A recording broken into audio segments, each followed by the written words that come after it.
मैं कमरे में दाखिल हुई तो मुझे नहीं पता था कि मेरा भाई अशरफ, जो कि इस वक्त अपने आप को राहत और सुकून दे रहा था, उसके एक हाथ में मोबाइल था और दूसरे हाथ से वह अपना खेल खेल रहा था। मुझे नहीं पता था कि वह इतना मदहोश है। जैसे ही कमरे में गई तो मैंने अपने भाई को यह सब कुछ करते हुए देख लिया।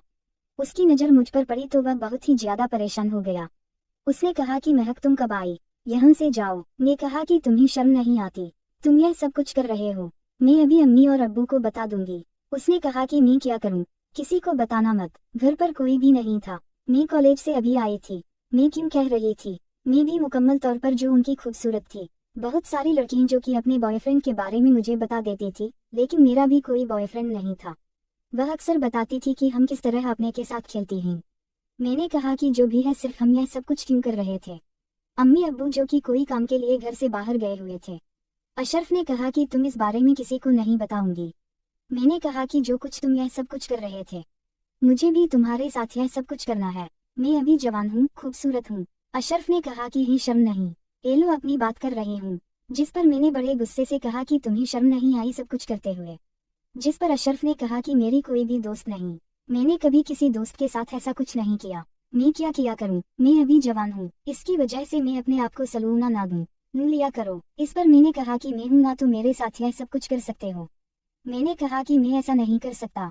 मैं, तुम यहाँ से जाओ। महक नहीं जाने वाली थी। मैं अब्बा को बता दूंगी। मैंने कहा कि जो भी है, तुम्हारे साथ यह सब कुछ नहीं करना चाहती हूँ।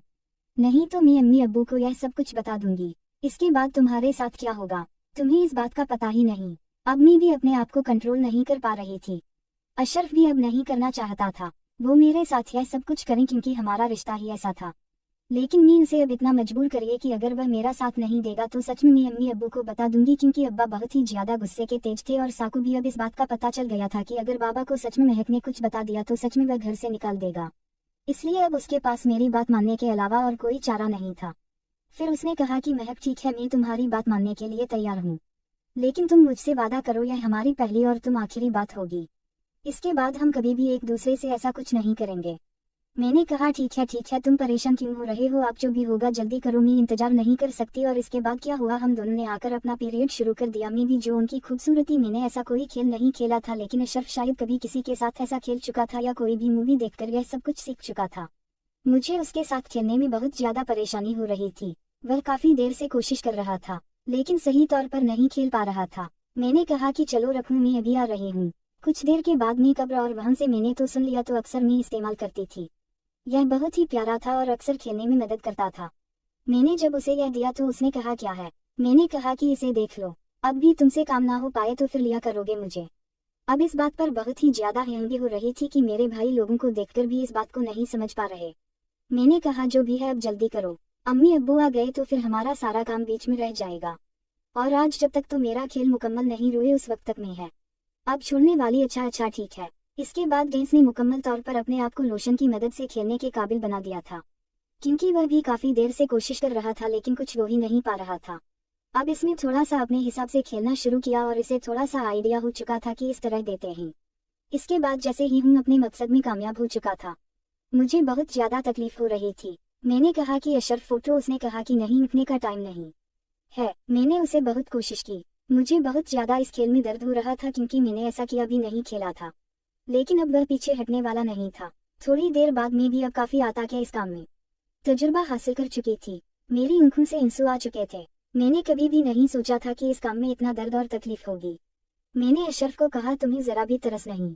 एजू ने कहा कि मैंने उसे मना किया था ना, तुम भी तो जिद पर आ रही थी। अब जो भी इस काम में इतना तो चलता है। अब मैं साथ खेलते वक्त में पहले सोचना चाहिए था। अब जो भी है मैं अब ऐसा नहीं छोड़ सकता। कुछ देर के बाद आखिरकार उसने अपना खेल मुकम्मल किया। अब मैं भी काफी तजुर्बा हासिल कर चुकी थी। अब मुझे भी एक तो मैं शायद जान ही नहीं पाया क्योंकि इसमें तो मुझे इन तकलीफों को दर्द हो रहा था। मैंने उसको कहा कि मुझे तो अब इस काम में राहत और सुकून महसूस आता है। मुझे तो लगता था कि अब वह इस खेल को ज्यादा देर जारी रख पाएंगे। अशरफ ने कहा शर्म करो, जो कुछ होना था हो गया। मैं और पापा आने वाले हैं, अगर उन्होंने देख लिया तो सब कुछ खत्म हो जाएगा। वह हमें जान से मार देंगे और मैं नहीं चाहता कि इस बारे में मजीद कुछ भी हो। जिस पर मैंने कहा कि चलो ठीक है। हमारा कमरा अलग था। मैं अपने भाई के साथ ही कमरे में सोते थे क्योंकि हम देर तक पढ़ते थे। हमारे कमरे में लाइट जाती रही थी। मैं अब वहां कर सो जाते अम्मी और अब्बू के थे। हम अपनी पढ़ाई में मसाफा थे। अम्मी और अब्बू को तो अब पता ही नहीं था कि हम दोनों ने आज कौन सा ऐसा काम किया। बारात होने वाली खाना खाकर अम्मी और अब्बू अपने कमरे में चले गए। अब वह अक्सर अपने साथ जब भी रोता तो वह भी करते थे, जिसकी वजह से बीवी उनके कमरे से कुछ आवाजें भी आती थी। इसको सुनकर मुझे समझ आ जाती है कि आज हमें और अब वह अपना खेल मुकम्मल कर रहे हैं, क्योंकि वही हुआ कि रात का कुछ टाइम हो तो मैं पानी पीने की निकली तो मैंने अम्मी और अब्बू के कमरे से अजीब सी आवाज सुनी। अरबो आज ही अपना काम कर रहे थे। अब उसने काम लो उनकी आवाज सुनने के बाद मैं खुद अपने ऊपर काबू नहीं पा रही थी। मैं बहुत ही ज्यादा परेशान थी। अब मैं भी वापस कब आके बशर्फ उस वक्त दूर रहा था। मुझे लगा कि अब मैं शायद इस्लाम किए बगैर नहीं रह पाऊंगी। मैंने मुशर्रफ को जगाया और मैंने कहा कि तुम्हें पता है कि अम्मी और अब्बू में इस वक्त क्या कर रहे हैं। उसने कहा कि क्या कर रहे हो, तुम्हें क्या मसला है, आराम से सो जाओ। अब भी तो यह कोई बात करने वाली हूँ तो मैं ऐसी कोई तुम्हारी बात मानने वाला नहीं। मैं बहुत ही ज्यादा शर्मिंदा हूँ जो बुरा तुमने मुझसे करवाया। मैं तो ऐसी कोई बात नहीं करने वाला। उसने कहा कि तुम उलोही जब मैं उसे लेकर गई तो उन्होंने भी आवाज सुनी तो बहुत ही ज्यादा हैरान हुआ। अब वह भी अपने ऊपर काबू नहीं पा रहा था, क्योंकि उस रोज के बाद अब हमें पता चलता था कि यह गेम कैसे खेलते हैं। जिस तरह तो तकलीफ में आज भी मुझे भी बहुत दर्द और तकलीफ अपने ऊपर महसूस हो रहा था। मैंने उसको कहा कि जो भी है तुम आज रात मुकम्मल तौर पर मेरे साथ खेलोगे। मैंने मुशर्रफ को दूध का गिलास गर्म करके दिया तो शर्म दूध पीने के बाद आपका भी अपनी उम्र ताकत महसूस कर।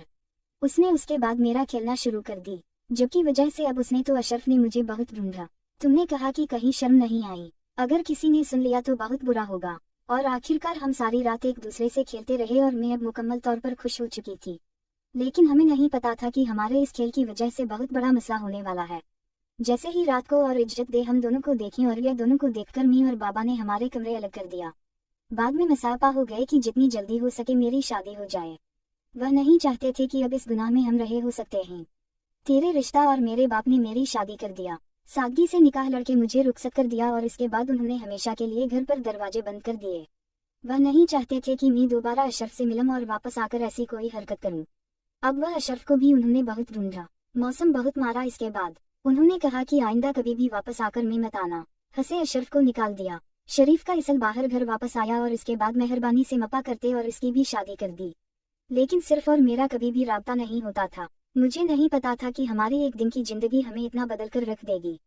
हमारे स्कूलों की वजह से मैं बहुत ही ज्यादातर मुंड है और ना ही अपनी माँ और बाप का सामना कर सके और ना ही अशरफ कार, इसलिए मैं अब वापस आना ही नहीं जा रही थी। मेरे शौहर को इस बात का इल्म था कि मेरे शौहर को मैंने बस इतना बताया कि मुझसे छोटी सी गलती होगी, क्योंकि पहले रात भी उसे पता चल जाता था, जिसकी वजह से मैंने उसे बताया दिया था कि जहर से यही गलती हुई है। मैं अपने बॉयफ्रेंड के साथ है। मेरे बाबा को पता चल गया था, जिसकी वजह से उन्होंने मेरी शादी कर दी। लेकिन मैंने अपने शौहर को वादा किया कि मैं इसके बाद कभी भी किसी और के साथ ऐसा कोई ताल्लुक नहीं बनाऊंगी। तो उसके बाद उन्होंने मुझे माफ किया। औरत सिर्फ मुझ पर नजर रखते थे, मुझे मोबाइल भी नहीं उठाने देते थे। और यह थी मेरी कहानी। यह कहानी आपको पसंद आई होगी। मजीद कहानियों के लिए हमारे चैनल को सब्सक्राइब कर लें ताकि आप नेक्स्ट अच्छी कहानी चैनल पर फरमाएं।